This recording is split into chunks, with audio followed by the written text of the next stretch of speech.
Viele möchten gerne so leben. So stellt man sich wirklich hier den Traum, glaube ich, vor.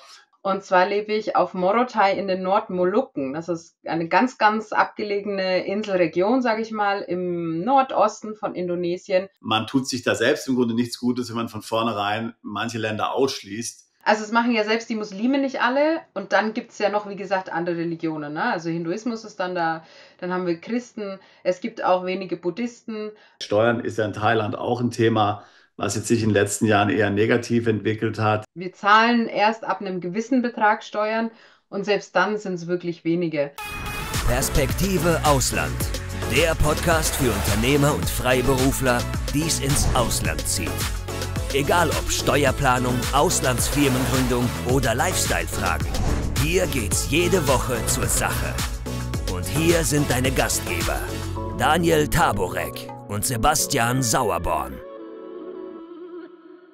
Wir haben ja jede Woche hier sehr interessante Gäste und reden über sehr interessante Länder. Und diese Woche freue ich mich hier, dass wir Gunda Wörlein zu Gast haben und über das Thema Indonesien sprechen werden. Indonesien ja ein sehr beliebtes Land bei unseren Zuschauern, bei unserer Audience. Viele haben schon Zeit auf Bali verbracht. Bali ist ja gerade so eine Trauminsel, aber natürlich ist Indonesien noch viel mehr als nur Bali. Gunda, als erstes stell dich doch mal hier vor. Wer bist du? Ja, danke schön, Sebastian. Du hast jetzt schon mal ein gutes Stichwort gesagt. Indonesien ist mehr als Bali. Ich lebe nämlich nicht auf Bali. Das ist ganz, ganz wichtig, das vielleicht auch direkt zu sagen. Habe auch nie auf Bali gelebt. Und zwar lebe ich auf Morotai in den Nordmolukken. Das ist eine ganz, ganz abgelegene Inselregion, sage ich mal, im Nordosten von Indonesien und auch eher noch so unbekannt. Also Tourismus ist hier auch noch nicht so groß. Dementsprechend schön und ursprünglich ist es natürlich bei uns, ganz viel Natur. Genau, aber da werden wir vielleicht gleich noch ein bisschen mehr drüber sprechen. Auf jeden Fall zu mir, ja, ich lebe seit 7 Jahren jetzt hier, bin aber schon lange eigentlich aus Deutschland, ja, sage ich mal, ausgewandert oder habe Deutschland ja eigentlich schon 2008 verlassen. War lange in Thailand vorher und bin dann vor 7 Jahren eben nach Indonesien gekommen und hier hängen geblieben, weil ich jetzt einen indonesischen Mann habe. Und dann kommt man natürlich nicht mehr so leicht weg. Also das war dann auch irgendwie so, ja, hat sich dann so gefügt.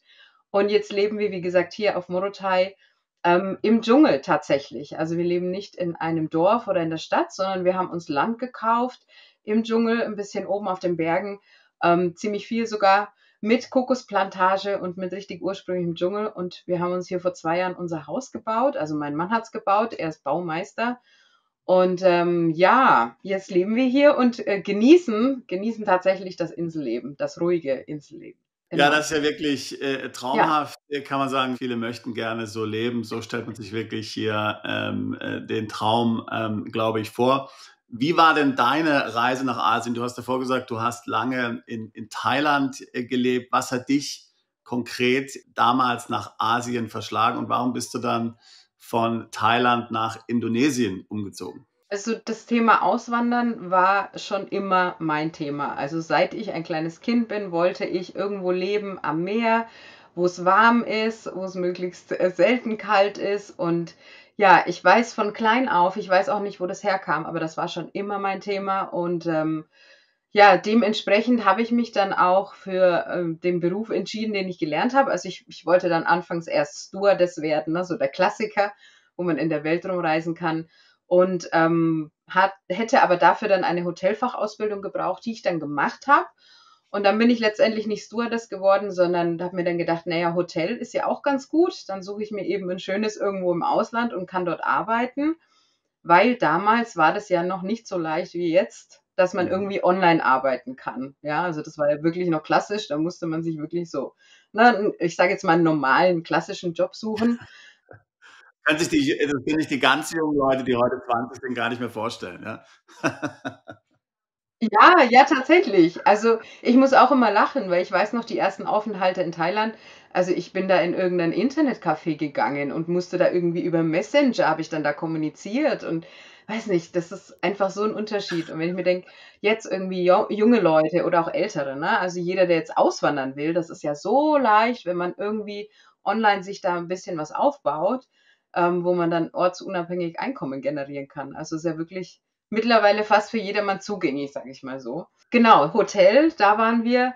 Ich habe dann natürlich auch nicht direkt irgendwie einen Job bekommen, der dann, richtig offiziell und legal war mit Arbeitserlaubnis, Aufenthaltsgenehmigung. Das ist ja alles nicht so leicht in Asien und habe dann einfach mal so Strandbars geschmissen, so ganz klassisch. Also, ich hatte dann Kontakt irgendwie mit Resorts oder auch mit Restaurantinhabern, die Bars dazu hatten und da haben sie dann immer geguckt, ne, gibt's da irgendjemanden, der die vielleicht irgendwie führen kann oder aufbauen kann?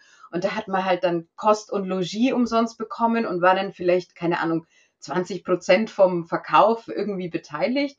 Aber das war natürlich auch alles nicht offiziell und immer nur für ein paar Monate, für einen kurzen Zeitraum angesetzt. Und so bin ich die ersten Jahre auch immer wieder im Sommer nach Deutschland zurück und habe dann dort gearbeitet und mein Konto wieder aufgefüllt. Und im Winter bin ich dann wieder gegangen und habe dann geschaut, okay, wo kann ich diesmal so ein bisschen die Zeit überbrücken, ja. Und das habe ich eine Weile gemacht, bis ich dann tatsächlich das Tauchen entdeckt habe. Und da Ah, bin ich dann auf den Geschmack gekommen und bin dann auch Tauchlehrerin geworden in Thailand und habe dann eine Zeit lang als Tauchlehrerin gearbeitet. Und das war für mich natürlich auch so, wow, ja, also das ist es, ne? Ein wunderschöner Job, eine wunderschöne Aktivität, die man da macht. Und man kann ja auch die Welt bereisen, ne? Also überall, wo es schön ist, kann man arbeiten. Ich bin dann auch tatsächlich zwischenzeitlich mal auf die Malediven gegangen zum Tauchen, war da aber nicht so lang, weil ich damals, ja, es war zu ruhig damals für mich. Ich war dann noch in meinen Anfang Zwanzigern und hat dann da noch nicht gepasst. Aber ja, war mal schön auf jeden Fall, das auch zu sehen. Und ja, nach ein paar Jahren war es tatsächlich so in Thailand, ich war dann an vielen verschiedenen Orten auch zum Arbeiten und dachte irgendwie, ich brauche was Neues, ne? Also, ja, man kennt dann die Orte schon und dann war irgendwie Indonesien so naheliegend, es ist nicht weit weg, man kann schön tauchen, es gibt viele Inseln. Wobei ich sagen muss, dass ich damals auch tatsächlich sehr blauäugig nach Indonesien gegangen bin, weil ich halt an Thailand gewohnt war, ne? In Thailand ist alles ziemlich easy, die haben schon viele Touristen, schon jahrelang. Also, man kommt gut rum, man kann sich gut verständigen. Also, ne, es wird einem sehr leicht gemacht, sage ich jetzt mal. Und in Indonesien trifft das vielleicht auf Bali zu, aber nur auf Bali. Also Indonesien, ne, ist ja 17.000 Inseln und wow. der Rest davon ist einfach ganz anders. Also zum einen auch von der Religion her, ne, es ist hauptsächlich muslimisch, das macht schon auch was mit dem Lifestyle der Menschen und dann aber auch Sprachbarrieren, Tourismus, der dann eben noch nicht in verschiedenen Inseln angekommen ist. Also ne, da bist du dann wirklich so der Ausländer, der dann auch auffällt und ja, wirst halt dementsprechend auch angesprochen und so weiter. Also jetzt hast du ja mittlerweile auch schon vielen anderen deutschsprachigen Interessenten, Deutschen, Schweizern, Österreichern geholfen, nach Indonesien auszuwandern. Du hast ja auch dort einen hervorragenden Guide geschrieben. Wir werden nachher dazu noch mehr erzählen, auch wie man den erhalten kann und wie man hier deine Hilfe in Anspruch nehmen kann.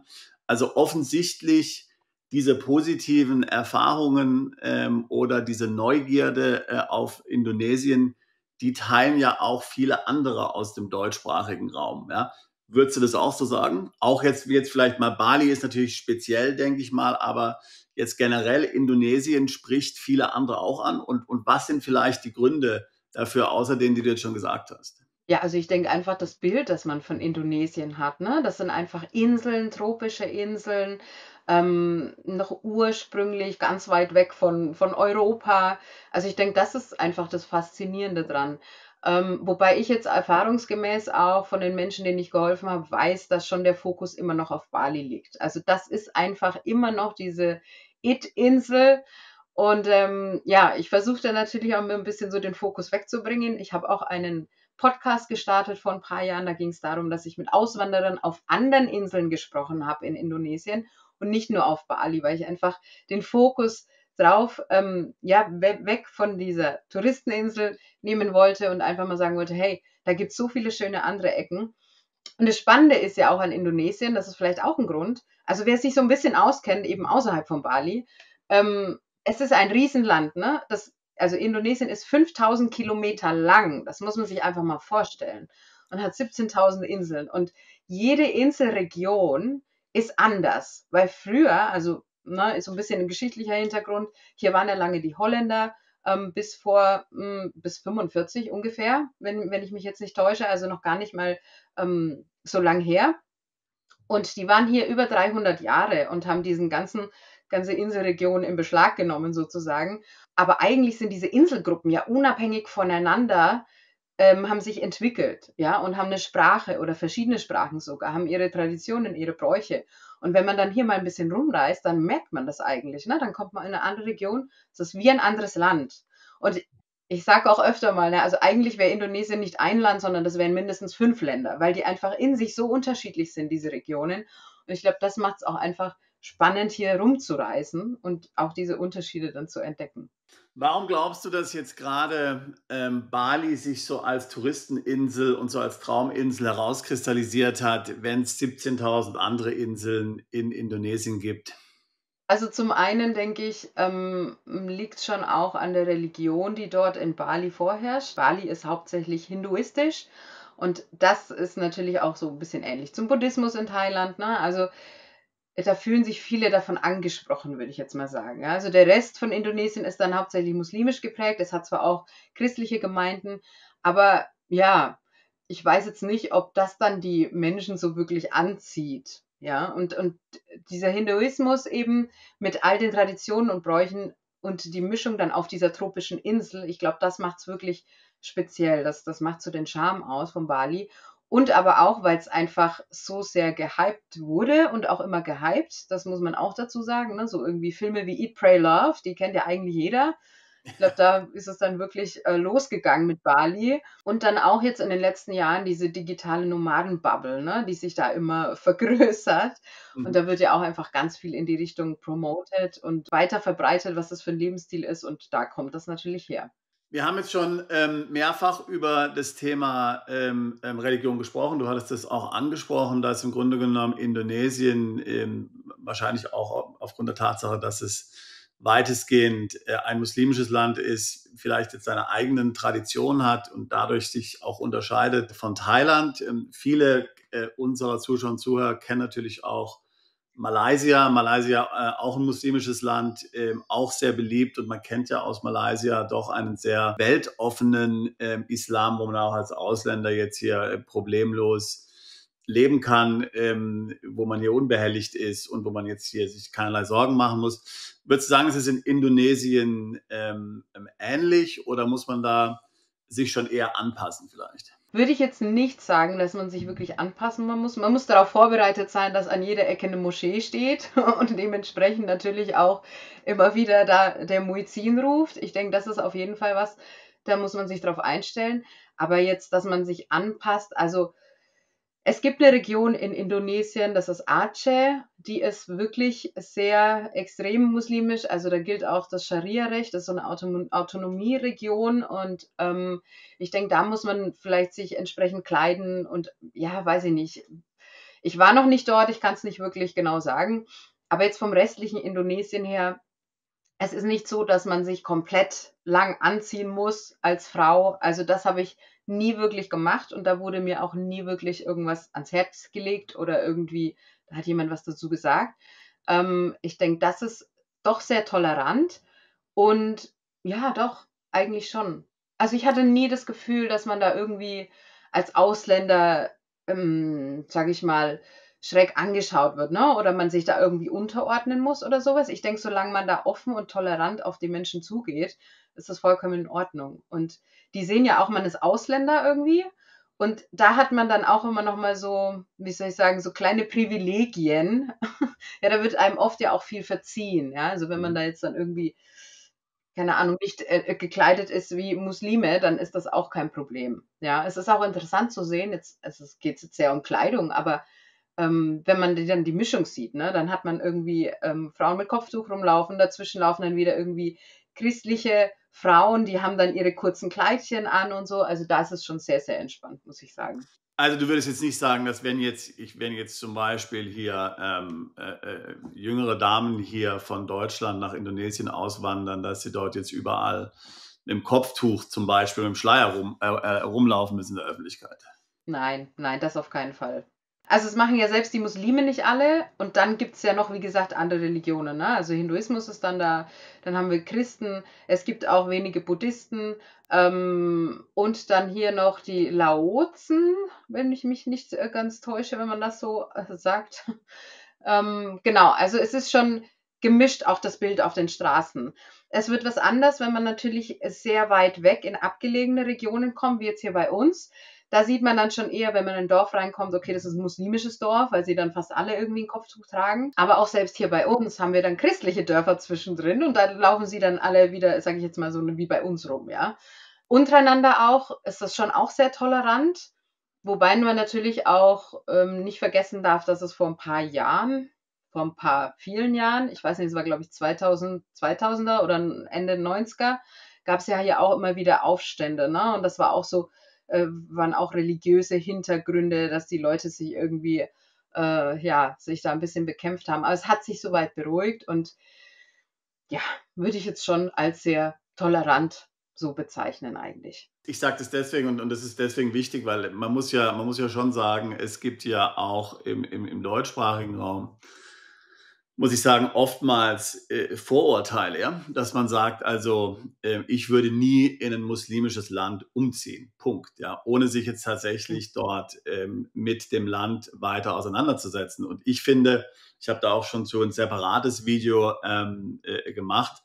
Ich finde eigentlich, dass dieser Mangel an Offenheit falsch ist, weil im Grunde genommen in vielen dieser muslimischen Ländern, Malaysia hatte ich schon als Beispiel gesagt, Indonesien offensichtlich gilt das Gleiche, kann man sehr angenehm leben, ohne jetzt hier große Einschränkungen wirklich erfahren zu müssen. Also man tut sich da selbst im Grunde nichts Gutes, wenn man von vornherein manche Länder ausschließt, nur weil man hier sich nicht gut genug auskennt und meint, aufgrund der vorherrschenden Religion kann man da nicht den gewünschten Lebensstil leben. Ja, also deswegen ist das ein wichtiges Thema. Deswegen sind die Punkte, die du jetzt hier nochmal bestätigt hast, auch sicherlich wichtig. Also jeden, der jetzt unsicher ist oder sich das vielleicht nicht vorstellen kann, dem würde ich auf jeden Fall raten, sich damit auseinanderzusetzen, wenn ihn Indonesien interessiert und nicht aufgrund der Tatsache, dass es weitestgehend muslimisches Land ist, einfach hier das abzutun und zu sagen, es kommt für mich nicht in Frage. Ja, also das ist ein sehr wichtiger Punkt. Ja, nee, ich könnte da wirklich noch dazu sagen, weil du gesagt hast, auch wegen Einschränkungen. Also ich fühle mich überhaupt nicht eingeschränkt hier, dass ich hier lebe. Ich denke, es kommt immer so ein bisschen darauf an, was man für einen Lebensstil sich vorstellt. Ne? Also wie gesagt, Moscheen, das ist eine Sache, da muss man sich einfach damit auseinandersetzen oder sich dann einen Ort suchen, der vielleicht in der christlichen Gemeinde ist oder sowas. Wenn man sich gestört fühlt von den Geräuschen. Das Einzige ist vielleicht Alkohol, was man hier nicht an jeder Straßenecke kaufen kann tatsächlich.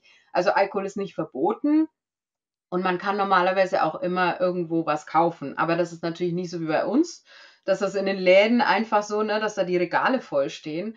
Also das ist eine Sache. Aber ansonsten muss ich sagen, also auch die Menschen, die sind sehr freundlich, sehr interessiert, sehr entgegenkommend. Also ich kann jetzt nichts Negatives nur aufgrund der Religion irgendwie von Indonesien berichten. Kommen wir vielleicht jetzt mal zum konkreten Einwanderungsprozess. Vielleicht kannst du uns da mal kurz durchführen, vielleicht auch so im Vergleich zu anderen Ländern. Thailand hatten wir zum Beispiel schon drüber gesprochen. Thailand gibt es jetzt ja hier gerade eben ein neues Visum, dieses Destination Thailand Visum, wo man dann zum Beispiel als digitaler Nomade dort recht einfach hier dann auch mal ohne Border Run für längere Zeit bleiben kann. Wie schwierig oder einfach ist es, hier nach Indonesien umzuziehen, dahin auszuwandern? Oder wie kompliziert und was ist da vielleicht anders, als was von anderen Ländern gewöhnt ist? Um komplett auszuwandern, ich bin jetzt nicht auf dem neuesten Stand, was Thailand betrifft, aber damals, als ich dort war, war es ähnlich, wie es hier jetzt ist. Also es ist nicht ganz so leicht, wirklich Fuß zu fassen als Ausländer. Und das ist hier, denke ich, jetzt aktuell noch mal schwieriger als in Thailand, dadurch, dass es dort immer mehr neue Visa gibt. Aber hier, also wenn man wirklich länger hier leben will, dann braucht man eine Aufenthaltserlaubnis und diese Aufenthaltserlaubnis, die kann man aktuell, gut, da gibt es natürlich verschiedene Gründe. Ne? Man kann einmal eine Aufenthaltserlaubnis bekommen, weil man irgendwo angestellt ist. Aber auch hier gibt es wieder Regelungen. Das darf dann kein Job sein, der auch ein Indonesier machen kann. Ja, weil die Regierung will natürlich erstmal ihre eigenen Bürger schützen. Das heißt, im Endeffekt kann man da als Manager oder wirklich als Experte auf einem Gebiet in einer Firma angestellt sein. Das ist eine Möglichkeit, um eine Aufenthaltserlaubnis zu bekommen.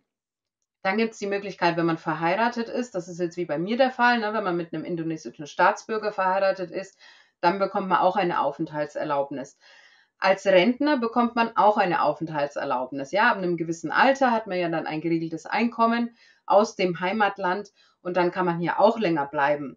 Und dann gibt es noch die Möglichkeit, dass man als Investor einer ausländischen Firma auch eine Aufenthaltserlaubnis bekommt. Und zusammen mit dieser Aufenthaltserlaubnis kann man dann eine Arbeitsgenehmigung beantragen. Und da wird es so ein bisschen komplizierter. Also eine Arbeitsgenehmigung kann dann natürlich nur einer beantragen, der dann irgendwo bei einer Firma angestellt ist. Und der Investor, weil wir gehen jetzt mal davon aus, Familienangehörige, die nehmen wir da jetzt mal nicht mit rein. Da kann ich später auch noch was dazu sagen, zu meinem Fall. Und die Rentner, Senioren wollen jetzt auch nicht hier arbeiten. Und als Investor kann man auch eine Arbeitserlaubnis beantragen. Aber als Investor darf man auch nicht die gleiche Arbeit machen wie ein normaler Angestellter. Also auch hier wird nochmal unterschieden, weil ein Investor ist in erster Linie dafür zuständig zu investieren. Das heißt, er darf Gespräche mit Kunden führen, der darf Einkäufe tätigen und vielleicht Grundstückskäufe noch tätigen. Also das ist die Arbeit eines Investors. Und dann ist, glaube ich, auch interessant, als Investor muss man mindestens 60.000 Euro in eine Firma investieren. Und diese Firma muss eine ausländische Firma sein. Und da gibt es nur eine Variante, das ist dann, nennt sich PT-PMA, das ist eine ausländische Firma in Indonesien. Und da sind die Hürden mittlerweile ganz hoch. Also das haben sie geändert in den letzten Jahren. Das war vorher einfacher, dort einzusteigen. Aber jetzt, wenn man eine PT-PMA als Ausländer in Indonesien gründen will, muss man Eigenkapital von über 600.000 Euro einzahlen, also investieren und innerhalb eines Jahres auch wirklich nutzen. Also nicht nur irgendwo auf dem Papier, sondern das muss auch irgendwo investiert werden. Und das haben sie natürlich geändert, um, wie gesagt, an die einheimischen Leute zu schützen, ne? dass sich hier nicht so viele ausländische Firmen ansiedeln, speziell auch wieder auf Bali. Aber es macht es natürlich unglaublich schwer, hier legal Fuß zu fassen. Ja? Wir haben vorhin das Thema gehabt noch mit den digitalen Nomaden. Die gibt es ja hier auf Bali ganz viel. Aber tatsächlich sind die wenigsten offiziell legal dort und dürfen dort arbeiten. Digitale Nomaden sind in Indonesien geduldet, weil es noch kein entsprechendes Visum gibt. Es ist ja so, dass es offiziell kein digitales Nomadenvisum in Indonesien gibt, anders zum Beispiel als in Thailand. Viele nutzen das Touristenvisum, bleiben dann im Land da, aber es ist im Grunde so ein Graubereich, weil sie im Grunde genommen nicht arbeiten dürfen dort, aber es halt trotzdem tun. Die Leute, die du jetzt berätst, zum Beispiel die Deutschen, die jetzt kommen nach Indonesien, sind ja wahrscheinlich auch viele von denen Freiberufler, die wahrscheinlich im Ausland Einkommen haben. Was sagst du denen denn, was sie machen sollen? Also ich mit meiner Beratung, ich berufe mich da auf offiziellen Gesetze und Regelungen und mir liegt es am Herzen, wirklich den Menschen einfach zu sagen, wie es offiziell geregelt ist. Und alles, was sie dann im Endeffekt doch irgendwie so machen, dass sie sich vielleicht um irgendwas rumdrücken, das ist dann in der eigenen Verantwortung. Ne? Also ich rate jetzt keinem ab. Ich sage es einfach, wie es ist. Wenn man auch dieses Visum benutzt, was man bis zu 6 Monate verlängern kann, das ist okay, sage ich jetzt mal, ja. Aber man sollte halt dann schauen, wie verhält man sich vor Ort. Ja, hat man wirklich auch nur Kunden aus dem Ausland? Gibt man keine Workshops vor Ort, wo offensichtlich ist, dass man Geld verdient? Verhält man sich entsprechend den Traditionen oder den Bräuchen gegenüber respektvoll? Also solche Dinge. Dass man da einfach so ein bisschen unterm Radar fliegt, sage ich mal, und nicht irgendwie groß negative Aufmerksamkeit auf sich zieht. Und dann kann man das schon machen. Ähm, aber mir ist einfach wichtig, dass es wirklich jeder in der eigenen Verantwortung macht, ja. Und dass es dann nicht irgendwie, nee, das machen ja alle und es geht. Und ich habe ja auch gesagt, es geht. Es ist immer noch eine Grauzone. Und Es wird ja auch schon lange über so ein Visum gesprochen in der Regierung und auch bei der Immigration, bei der Einwanderungsbehörde, aber das sind halt alles noch Gespräche. Also da ist noch nichts Konkretes wirklich entschieden oder möglich und dementsprechend müssen wir einfach warten, was passiert. Wir kennen jetzt ja aus anderen Ländern, Thailand ist eben genau so ein Beispiel auch, dass man schon jetzt dort auch in gewisser Weise strenger wird. Ja? Also man sagt, man will diesen Border Run zum Beispiel einschränken. Man will jeder, der jetzt hier so und so oft den Border Run macht, sich dann hier in Thailand zum Beispiel steuerlich registriert. Und so, wie gesagt, Steuern ist ja in Thailand auch ein Thema, was jetzt sich in den letzten Jahren eher negativ entwickelt hat. Während man in anderen Ländern durchaus sagen kann, naja, das ist eine Grauzone, aber die Regierung dort ist eigentlich happy damit, dass es eine Grauzone ist. Die wollen das auch eine Grauzone belassen. Die haben eigentlich kein Interesse daran, dass da weniger Ausländer kommen. Die wollen auch nicht die Ausländer jetzt groß reglementieren. Wie ist es in Indonesien? Sind da die Behörden locker? Also wenn ich jetzt da hinkomme, wie du gesagt hast, ich nutze dieses Visum, mache einen Border Run, komme dann kurze Zeit später wieder. Sind die da locker oder sind die da dann tatsächlich auf der Hut? Muss man da aufpassen? Vielleicht möglicherweise vor der Steuer. Wie ist da deine Erfahrung mit den Behörden in Indonesien? Also ich weiß, dass es einige Leute auch machen, dass sie dann so diesen Visa- oder Border Run machen, ne, nach 6 Monaten und dann wieder mit einem neuen Visum kommen. Ich hatte das auch mal zwischendurch gemacht, als ich noch nicht verheiratet war, ne, nach meinem Job hier. Also ich hatte anfangs einen Job als Resort Managerin in Indonesien und war dann zwischenzeitlich auch mit diesem Visum unterwegs. Und das kann man schon machen, aber ich weiß halt auch, es kann sein, dass nach ein paar Mal, dass die dann anfangen zu fragen, ne? Was machst du da eigentlich in Indonesien? Lebst du da? Dann solltest du eigentlich ein Aufenthaltserlaubnis haben und so weiter. Also ja, ich denke, das geht schon mal. Aber ich würde dann zum Beispiel empfehlen, ne, dann geht man nach 6 Monaten halt woanders hin und bleibt da mal 2 oder 3 Monate woanders. Das kann man ja auch machen, gerade wenn man online arbeitet und kommt dann halt wieder zurück. Ja, dass man das irgendwie aufteilt. Ich denke, das wäre so eine Möglichkeit, wo jetzt nicht gleich die Behörden dann wirklich schauen, was machst du da eigentlich genau. Was eigentlich auch interessant ist, das hatte ich vorhin schon angesprochen, gerade für Menschen, die aufgrund der Familie hier sind, wie bei mir, ne? Ich bin verheiratet mit einem indonesischen Staatsbürger. Wir haben noch mal so ein kleines Sonderrecht, das aber auch in der Grauzone ist tatsächlich. Es gibt ein Gesetz, das besagt, dass man die Familie unterstützen darf als Ausländer. Aber es ist dann auch nicht wirklich definiert, wie diese Unterstützung auszusehen hat. Aber man weiß, es kann so im Bereich Beratung sein oder auch Online-Arbeit für Kunden außerhalb, also außerhalb von Indonesien. Aber auch das sollte immer mit den Behörden abgeklärt werden. Ja? Also ich habe das zum Beispiel auch mit meiner Immigration hier vor Ort, habe ich das abgeklärt. Ich habe gesagt, ich arbeite online, weil was will ich hier sonst anders arbeiten auch? Muss ja irgendwie was die Familie unterstützen. Und die meinten dann auch, das ist okay, solange du das zu Hause machst und nicht irgendwo in einem Büro sitzt. So, also so habe ich mich dann abgesichert. Ich habe auch eine Steuernummer, beziehungsweise zahle dann die Steuern über meinen Mann. Wir machen eine Steuererklärung, eine gemeinsame. Das heißt, also, ne, wenn man irgendwie jetzt einen indonesischen Ehepartner hat, dann wäre das schon auch eine Möglichkeit. Das ist nochmal, denke ich, leichter, als wie man wirklich ganz allein irgendwie als digitaler Nomade unterwegs ist. Also mal angenommen, ich bin jetzt in Indonesien. Wie schwierig oder einfach ist es als Ausländer, dort dann hier so die übliche Infrastruktur zu etablieren? Also wie einfach ist zum Beispiel eine Wohnung zu mieten für einen Ausländer? Wie einfach ist es oder schwierig ist ein Bankkonto dort zu bekommen, wenn ich denn dort eins haben möchte? Wie ist die gesundheitliche Vorsorge da in Indonesien? Zum Thema Wohnungen, das ist ganz, ganz leicht. Also hier gibt es einfach so möblierte Zimmer, Wohnungen, Villen, ja auch in Bali. Die kann man ganz leicht mieten, manchmal monatsweise, manchmal halbjährlich oder gleich ein ganzes Jahr. Also da findet man tatsächlich eigentlich fast immer überall was. Vorausgesetzt, man kann sich vielleicht auch mal mit niedrigeren Lebensstandards zufrieden geben, natürlich je nachdem, wo man ist. Also in Bali hat man mehr Auswahl, in den Großstädten hat man mehr Auswahl. Jetzt im Gegensatz zu hier auf unserer Insel, da gibt es natürlich ziemlich wenig Auswahl, aber man findet sehr leicht Unterkünfte zum Leben und da wird auch eigentlich nicht viel verlangt. Also das ist nicht so, dass dann da irgendwas überprüft wird oder irgendwie hier Reisepass verlangt wird oder also Verträge, das kommt dann wieder drauf an. Aber normalerweise kann man hier ganz, ganz leicht Unterkünfte mieten. Was jetzt bei dem Bankkonto eröffnen noch spannend ist, also wenn man eine Aufenthaltserlaubnis hat, von der ich vorhin schon gesprochen habe, dann kann man in jeder Bank ein Bankkonto eröffnen.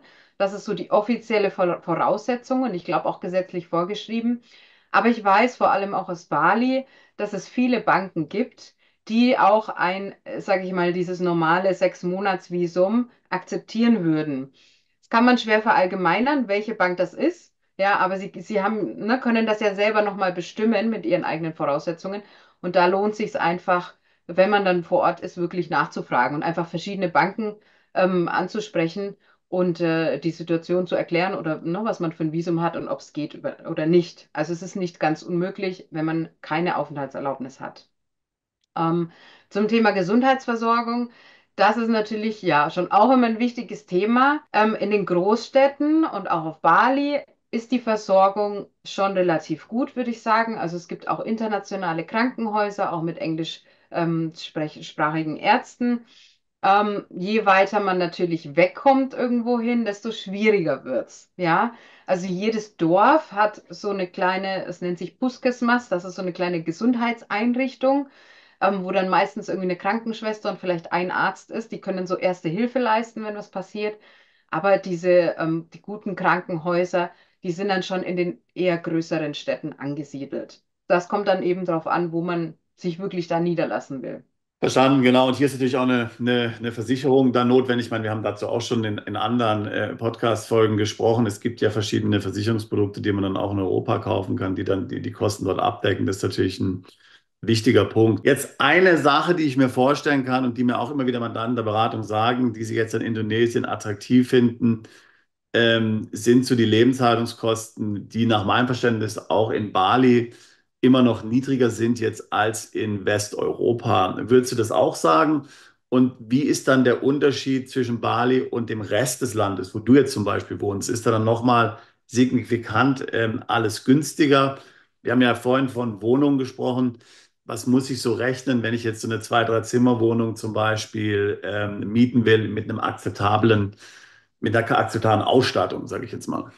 Also das ist auch schwierig, das zu verallgemeinern. Also zuerst, Indonesien ist auf jeden Fall günstiger als bei uns, ja, als Europa. Also sehr, sehr günstig. Man kann es mit Thailand vergleichen, wer die Preise in Thailand kennt. Bali kann insofern ein bisschen teurer sein, wenn man gerne mal in Restaurants essen gehen möchte, auch gerne in westlichen Restaurants. Das ist natürlich dann schon nochmal ein anderer Preis. Das würde jetzt bei uns hier wegfallen, weil wir solche Restaurants hier gar nicht haben. Aber tatsächlich, wenn man in so abgelegenen oder auf abgelegenen Inseln wohnt, hat man oft die Transportkosten, die auch oft irgendwie Produkte wieder teurer machen. Also ich habe auch immer gedacht, irgendwie, ja, hier ist dann alles sehr viel billiger. Ja, jein, ne? Kommt immer ganz drauf an, weil irgendwie muss das ganze Zeug ja auch auf die Insel kommen und dementsprechend müssen Schiffe bezahlt werden und Benzin und Diesel und so weiter und so fort. Zu den Häusern oder Apartments, also ich kann es nur von meiner Erfahrung sagen, ich habe auch in meinem Guide tatsächlich einen eigenen Abschnitt zu Kosten und da haben wir auch eine Umfrage gestartet in meinem Auswandernetzwerk.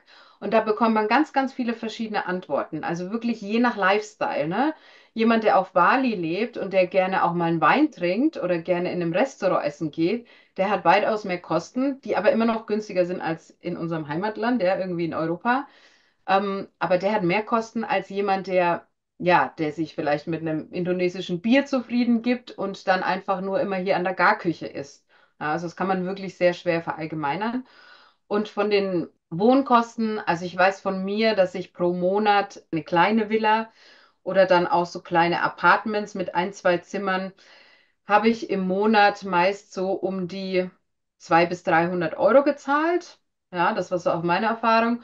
Und sogar hier, bevor wir unser Haus gebaut hatten, hatten wir ein Haus gemietet hier auf der Insel und da haben wir im Jahr, Moment, 25 Millionen, ja, 1500 € im Jahr. Aber das ist dann ein leeres Haus, ne, komplett leer, wo man dann schon auch die eigene Einrichtung mitbringen muss. Und ja, ich denke, nach oben hin sind keine Grenzen gesetzt, ne? Wenn man sich eine luxuriöse Villa mietet, dann, ja, dann kann das auch was kosten. Vielleicht so gegen Ende jetzt noch ein Thema, was wir vorhin schon kurz angesprochen hatten, ist das Thema Steuern. Mir ist natürlich klar, da muss sich jeder zu individuell dann professionell beraten lassen steuerlich. Es ist so meine Erfahrung, die ich mit Mandanten habe, die nach Indonesien gehen und vor allem natürlich Bali, so ungefähr in der Art, wie wir das vorhin schon angesprochen haben. Man ist dann da einfach als Tourist, offiziell wahrscheinlich auch noch weniger als 6 Monate und dann arbeitet man von dort und zahlt dann sowieso keine Steuern. In Indonesien, wenn man dort länger dann dort sich aufhalten würde, wird man dann wahrscheinlich dort auch steuerpflichtig werden. Kannst du ganz kurz was Einfaches sagen? Wie ist so die Besteuerung so ungefähr dort in Indonesien? So weitaus geringer als bei uns. Das ist schon mal, glaube ich, das Wichtigste. Es gibt sogar auch einen Freibetrag, jetzt irgendwie, wenn man, ne, so wie wir als Paar daheim, wenn wir Steuererklärung machen, wir zahlen erst ab einem gewissen Betrag Steuern und selbst dann sind es wirklich wenige. Und wenn man jetzt von einem Unternehmen ausgeht, also wir haben ja kein Unternehmen, wir sind ja eher so privat und dann selbstständig, dann liegen die Steuern zwischen 5 bis 30% des kompletten Einkommens. Und das ist aber gestaffelt, je nach Umsatz, was man dann macht im Jahr. Genau. Weiß nicht, ob du da jetzt Details wissen willst, aber ich kann es nachschauen hier in meinem Guide. Ich habe das tatsächlich sogar mal aufgeschrieben, aber das wäre so grob als Orientierung. Dürfen Ausländer eigentlich Immobilien erwerben? In Indonesien vielfach ist es ja in anderen asiatischen Ländern ziemlich schwierig oder unmöglich. Bei uns ging es immer darum, ein Haus zu bauen. Ne? Also die meisten kommen her und wollen halt erstmal sich irgendwie Land kaufen, ein Haus bauen. Und beim Land ist es so, dass das Eigentumsrecht ausschließlich Indonesien vorbehalten ist und wir als Ausländer nicht als Eigentümer eingetragen werden können. Was aber möglich ist, anhand von Verträgen und verschiedenen Zertifikaten, wir können als Ausländer ein Nutzungsrecht bekommen für bestimmte Zeit, für ein bestimmtes Land oder dann eben auch ein bestimmtes Haus. Aber Eigentümer bleibt dann immer der Indonesier. Was oft gemacht wird, vor allem auch in Bali, das ist eigentlich auch mir ganz wichtig, nochmal darauf hinzuweisen. Es gibt so Nominiertenvereinbarungen, so Nominee-Verträge, wo dann das Land auf einen Indonesier ausgeschrieben ist und man anhand von zusätzlichen Verträgen, vielleicht auch notariell beurkundet sogar Vereinbarungen trifft, dass man da wohnen darf, dass man das Nutzungsrecht hat und so weiter und so fort. Das wird oft gemacht in Indonesien, aber tatsächlich ist diese Praxis illegal und nicht offiziell möglich. Ich weiß, es ist in anderen Ländern möglich. Deswegen kommen auch viele Ausländer her, die sagen, ach ja, das ist ja kein Problem. Aber da muss man hier aufpassen, weil leider ist es auch so, dass es so viele Agenturen gibt, auch Visa-Agenturen übrigens, die einem auch irgendein Visum verkaufen oder eine Aufenthaltserlaubnis, die man vielleicht auf offiziellem Wege nicht bekommen würde.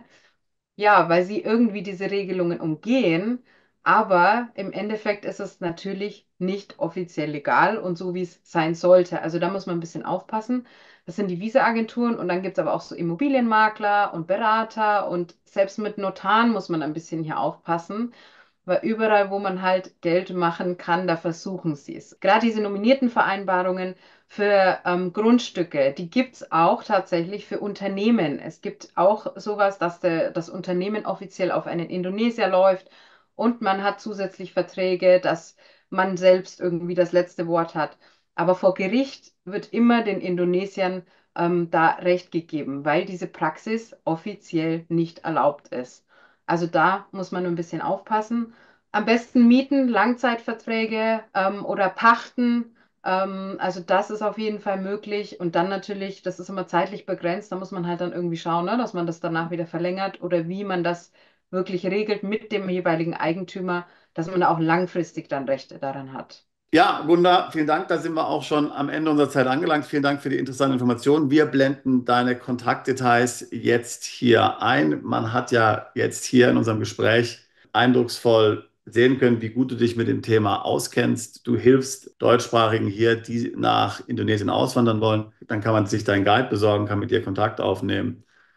Vielen Dank für deine Zeit. War sehr spannend und ich hoffe, viele kriegen jetzt Lust auf Indonesien und sich vielleicht auch Indonesien jenseits von Bali mal näher anzuschauen. Ja, sehr gerne. Vielen Dank für die Einladung. Bist du Unternehmer, Freiberufler oder Investor? Zieht es dich schon lange ins Ausland? Mach heute den ersten konkreten Schritt in eine Zukunft mit mehr Geld und mehr Freiheit. Buche ein Beratungsgespräch mit Sebastian und seinen Kollegen. Unsere Kanzlei unterstützt Mandanten wie dich dabei, deine Steuerlast legal zu reduzieren, Vermögen aufzubauen und zu schützen und deine persönliche Freiheit zu maximieren. Profitiere jetzt von unserem Fachwissen und unserem Netzwerk. Gehe zu mandatierung.com und werde Mandant unserer Kanzlei.